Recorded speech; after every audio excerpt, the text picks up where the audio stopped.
Foley, sound design, all the things that are kind of considered not dialogue and not music, all the kind of natural sounds or unnatural sounds, are about creating the world that the audience is getting to view when they sit down and watch a film.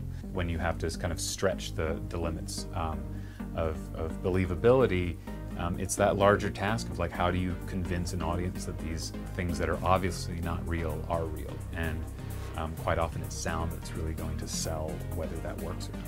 I'm Matt Davies. I'm a supervising sound editor at Studio Unknown. We're an audio post-production company.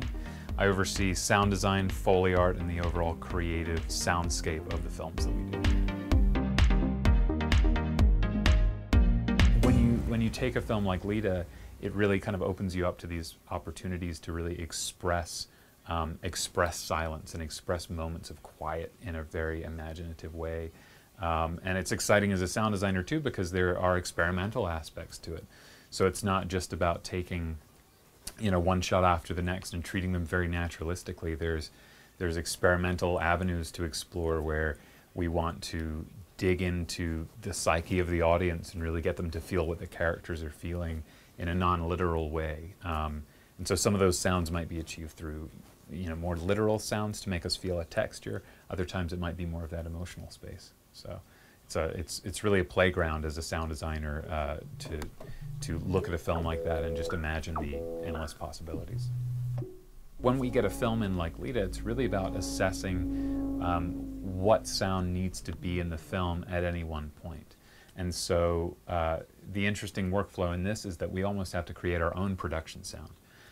So when we're first starting, we're almost picking up where production left off in terms of, okay, the sound component wasn't gathered because it couldn't have been, so now we need to try and build up that world and then start from there, figuring out what additional things are needed, how all of those ambient sounds are going to work with the score. We have the freedom to make the characters' kind of movements and their body language have a kind of custom sound from scratch, where we're not really forced to use the production sound.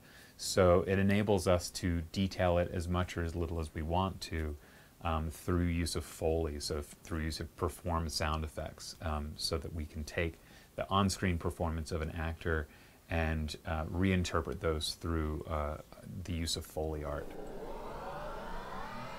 Seeing a film like Leda, for me, especially being a sound person, being presented with a silent film, is even the definition of silent or silence is being changed all the time. I've seen the cut. I loved what I saw in it, mainly because it's such a it's part of a genre, and even beyond genre, it's part of a style of filmmaking that doesn't get revisited very often. It's like taking an old art form that has kind of fallen out of fashion and trying to approach it through a different lens, through a different perspective of, better part of 100 years of filmmaking, 100 years of filmmaking more or less to date, that we come to with new knowledge, we come to with new inspiration.